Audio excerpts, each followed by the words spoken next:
Time now to bring in CBS Sports NBA analyst John Gonzalez. And John, I'm so sorry, brother, because we know you're a Sixers fan. I was rooting for them to get it done. They flirted with the lead so many times, but in the end, Boston, they go back to what has worked for them so well over the last few years, the three ball, timely stops on defense. Why were they able to be the more savvy team down in crunch time as opposed to what we saw from the Sixers in Game 2?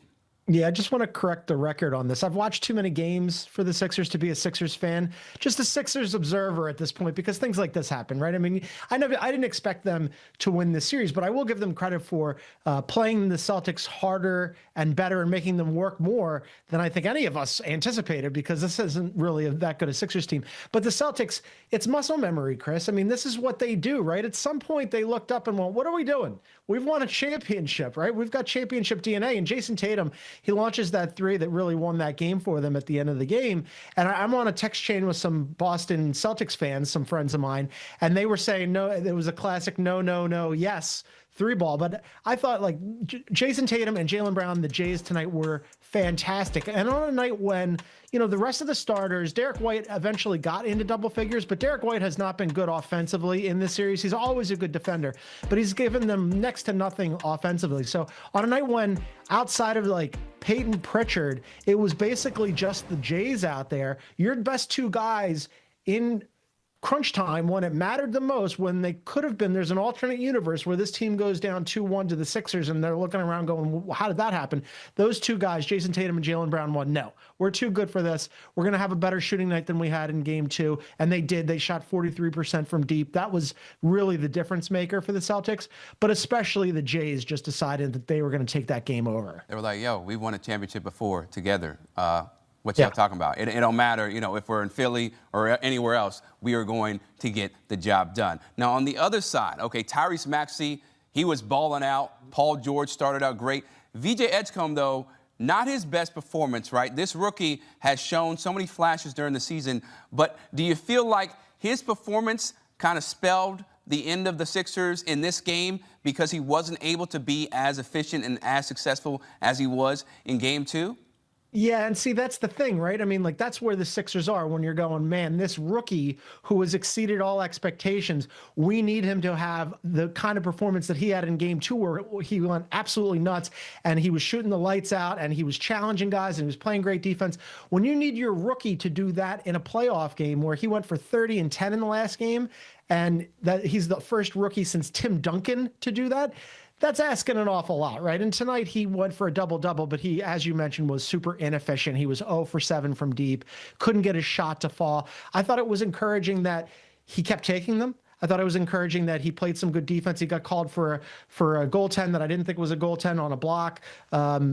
You're just asking a lot there, and it's just so much for the Sixers to do. And Maxey goes for 31. You mentioned Paul George. That's a guy, I think, if we're going to single somebody out, he had 18 points and 5 assists. In the fourth quarter, he kind of disappeared a little bit. Now, Jaylen Brown was playing lockdown defense on him, and he did have a couple of nice scoop assists to Andre Drummond for dunks that kept them in the game.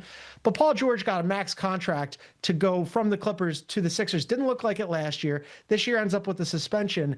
If you're looking for a guy to really raise his level and step forward, you'd think it'd be the veteran, right? 18 points, 5 assists. Okay, if you want to beat the Celtics, you're going to need a lot more than that. Right. That's good for VJ Edgecombe, right? Because he is a rookie and the expectations are not the same and the contract isn't the same. Paul George, listen, you were in MVP conversations, right? Not too long ago. It feels like it was centuries ago, right? But there's a reason why you're getting paid why you're getting paid the way you are, and he wasn't able to give that maximum effort. Now, as the series goes to Game 4, John, are you feeling a little different about maybe the Sixers can get another game and force it to at least 6 games? Or do you think because Boston was able to win this tight one where they lost the lead at different points in time that they're going to cruise the rest of the way?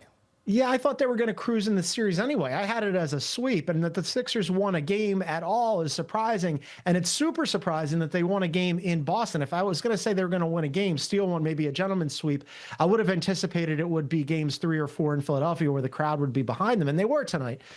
So this is already kind of a little bit of a surprising situation for the Sixers where they're outplaying and overperforming this series because, without Joel Embiid, this is a really tough challenge for them, right? And even if they had Joel Embiid, Chris, I would have anticipated that this would still be a pretty easy series for the Celtics, who had a really phenomenal season, and then they get Jayson Tatum back when he had missed 10 months on that Achilles injury, and a team where they're top 5 in both offense and defense, and they're second in the Eastern Conference, and you're thinking, man, they get Jayson Tatum back. They're adding one of the best players in the NBA for nothing. How are the Sixers possibly going to stay in this series? So this is one of those situations where it's kind of like oddly credit to the Sixers for making the Celtics work this hard. And I think when this is over and the Celtics move on, and they're going to, that you look at it and go, all right, they didn't win, but they did better than a lot of people thought that they would. And also that backcourt of Maxey and Edgecombe, especially Edgecombe, gets his feet wet in the playoffs, figures out what it's about, has some good performances, maybe some performances that he would like to do better, like tonight.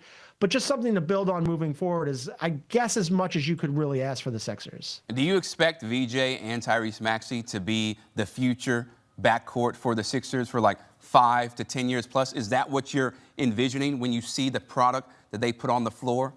Yeah, absolutely. I mean, like, to the extent that there's any highlights from this season, and it's tough in a year when Joel Embiid again suffers not an injury, but a health issue with appendicitis right before the postseason, and you're thinking, well, he could be healthy. What would that look like in the postseason? That's never going to happen. And again, Paul George just really hasn't been the max money guy that they anticipated that he would be. Better season this year, for sure, than he had last year, but still not the guy that you really thought could maybe elevate you into an Eastern Conference contender. Those two guys, though, in the backcourt, Maxey and Edgecombe on the same timeline, essentially, age-wise. They're both super dynamic. Edgecombe really has exceeded all of my expectations this season. I think it might have been Al Harrington who was saying that, like, he kind of has a little Russell Westbrook in him, and that he's fearless, right? And you love that about him, and he plays defense. So yes, those two guys are the bright spot, and they're not only the future, Chris, they're the present, right? Because you don't know what you're going to get out of Embiid basically ever. And the rest of the team, outside of Paul George, who you can't move because of that contract, is disposable. So yes, it's those two guys for the foreseeable future, for sure. Yeah, and whether they win or lose, there are a lot of times where they are must-see TV with the brand of basketball that they play. And hopefully, John, the Sixers, they defy the odds and your expectations that the Celtics will sweep, or not sweep, but they'll cruise, and that they'll make this a competitive series. But I know you've had a lot of experience dealing with traumatic losses. 1982, Chris, since the last time they beat the Celtics in the playoffs. It's not happening. Long time. John Gonzalez, always appreciate the insight, man. And how about this? Jayson Tatum and Jaylen Brown putting themselves in great company when you think about most playoff games with 25 or more points by a duo in NBA history.